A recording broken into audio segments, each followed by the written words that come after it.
Assalamualaikum warahmatullahi wabarakatuh. Perkenalkan, nama saya Andre Nomato dari kelas 4001. Di sini saya akan menjelaskan sebuah presentasi terkait saya yang berjudul Implementasi Berkontrol Tenaga Pembangkit Listrik Mikrohidro untuk Daerah Perbukitan. Langsung lanjut ke slide selanjutnya. Di sini bab pertama, yang mana ada pendahuluan latar belakang. Sulitnya ketersediaan energi listrik pada daerah perbukitan, banyaknya energi terbarukan yang belum terpakai.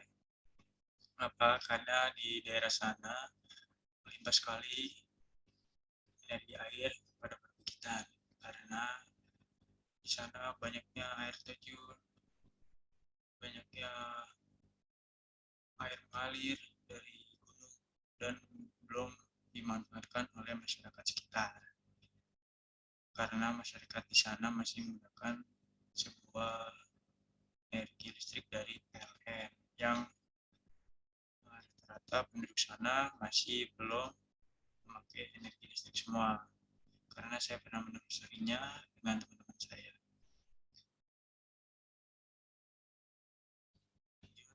Rumusan masalah: konsumsi energi listrik yang masih minim di daerah perbukitan, pembangunan SDA di daerah perbukitan. Nah, ini menyangkut masalah latar belakang yang saya bahas tadi, dikarenakan warga sekitar masih belum bisa mengelola energi yang terdapat pada alam, karena energi tersebut sangat melimpah untuk dikelola oleh masyarakat sekitar. Oleh karena itu, saya ingin membuat sebuah konstruksi untuk pembangkit listrik tenaga mikrohidro. Lanjut ke tujuan. Di sini tujuannya memanfaatkan SDA yang berada di daerah perbukitan dengan membangun PLMTH,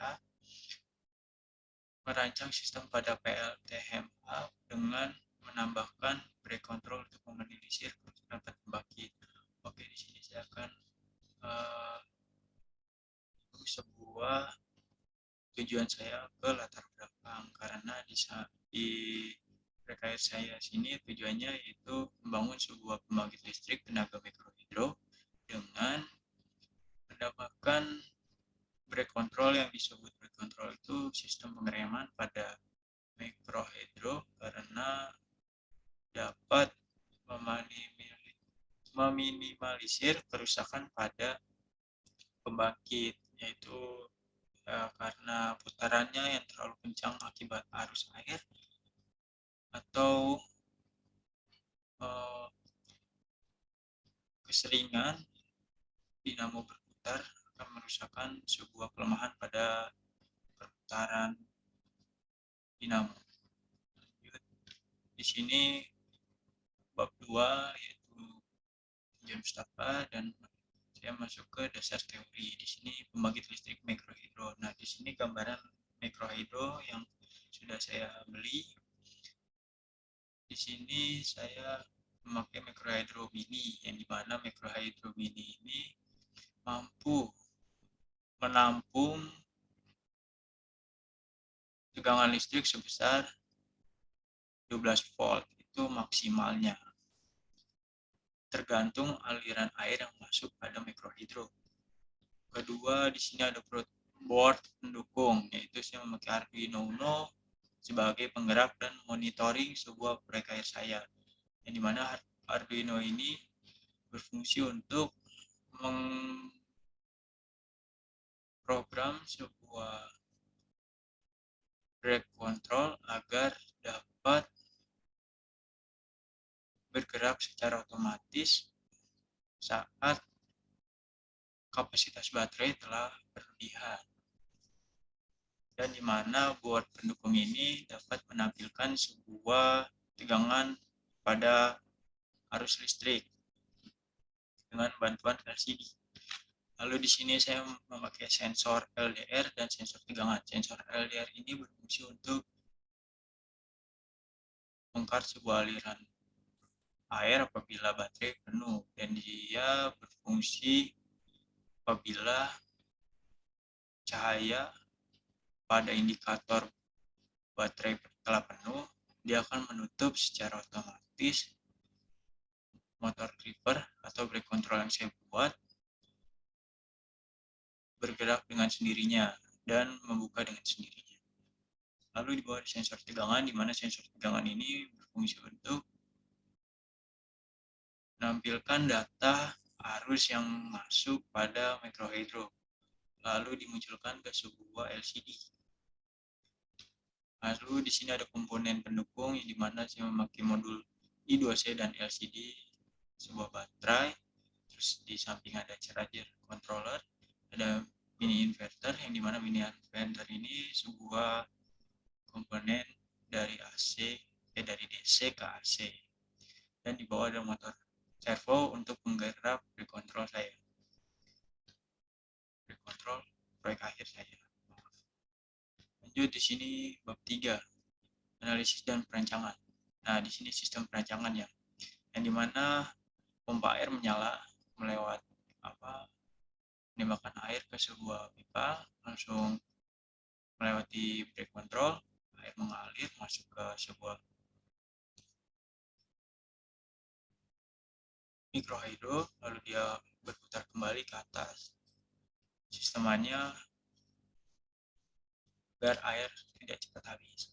Lalu dia masuk arus tegangan ke sebuah charger controller, di mana charger controller ini menyatu dengan LDR, yang dimana charger controller ini berfungsi agar dia kedapatan cahaya. Lalu di samping terdapat sensor tegangan, yang dimana sensor tegangan ini akan mengukur arus yang masuk pada charger controller yang dibantu oleh Arduino. Lalu setelah itu charger controller masuk ke sebuah baterai. Lalu di baterai ini dia menampung sebuah arus. Apabila dia telah penuh, sensor LDR menyala. Lalu indikator lampu menyala dan menampilkan pada sebuah LCD. Lalu dari baterai kita nyalakan sebuah on off pada charger controller untuk menghidupkan tegangan pada DC, lalu diubah ke inverter masuk ke tegangan AC. Di sini flowchart sistem perancangan, yang dimana flowchart ini adalah gambar sistem perancangannya, gambaran sistem kerja oleh alat. Langsung saja dimulai. Terus air mengalir, brake control dalam kondisi terbuka, awalan pasti kondisi terbuka. Lalu dia melewati brake control. Dari brake control ini dia ada sistem kondisi, yang dimana apabila nanti dia delay selesai, dia terbuka. Apabila dia masih dalam kondisi mengecas, dia tetap terbuka. Maksudnya kalau dalam delay selesai, dia tetap terbuka. Lalu air melewati microhydro mengeluarkan tegangan. Lalu sumber tegangan masuk ke charger controller. Terus charger controller masuk ke sebuah sensor tegangan, membaca nilai sumber. Nah, setelah itu sensor tegangan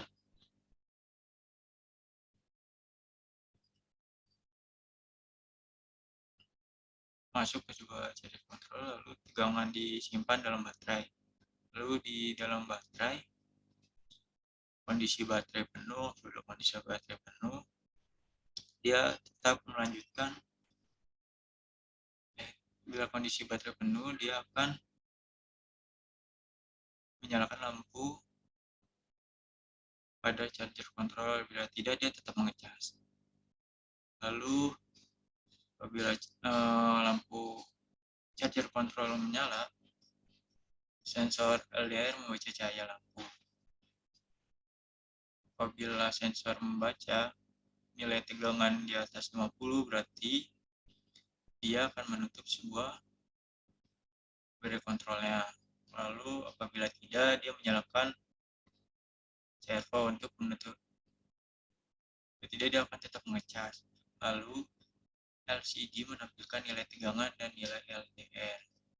Lalu setelah itu dia masuk ke proses delay selama 2 menit.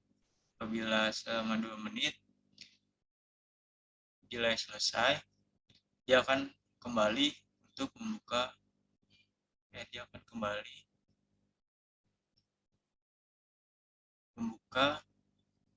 aliran air.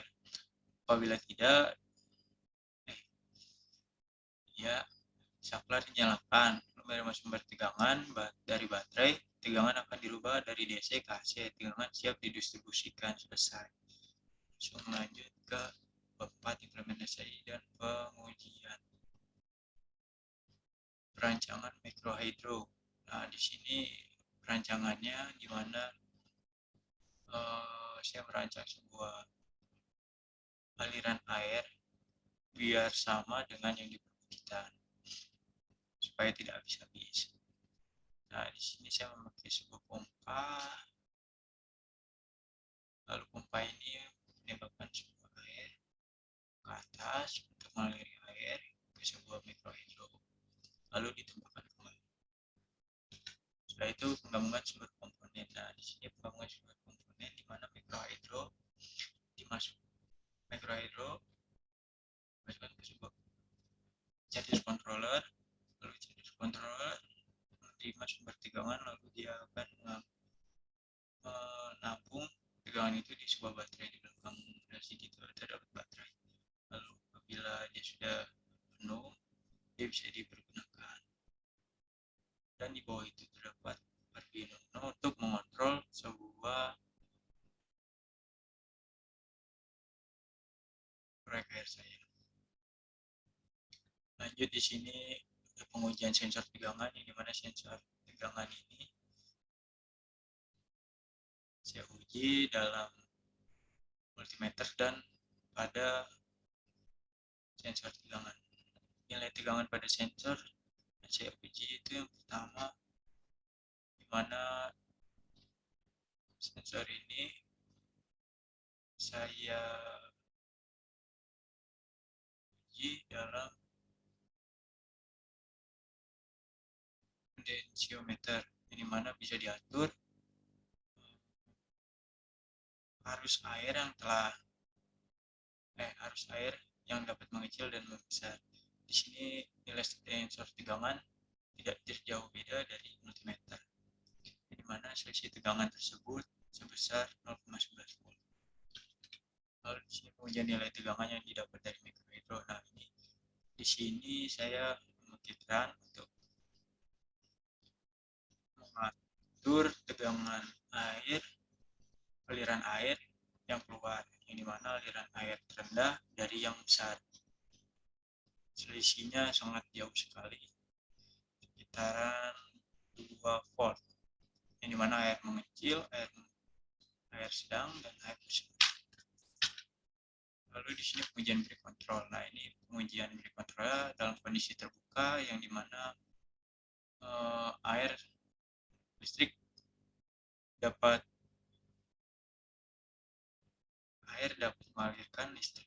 dapat menghasilkan listrik, yang dimana kondisi aliran air terbuka. Lalu apabila tegangan atau tampungan baterai telah penuh, dia akan menutup aliran airnya.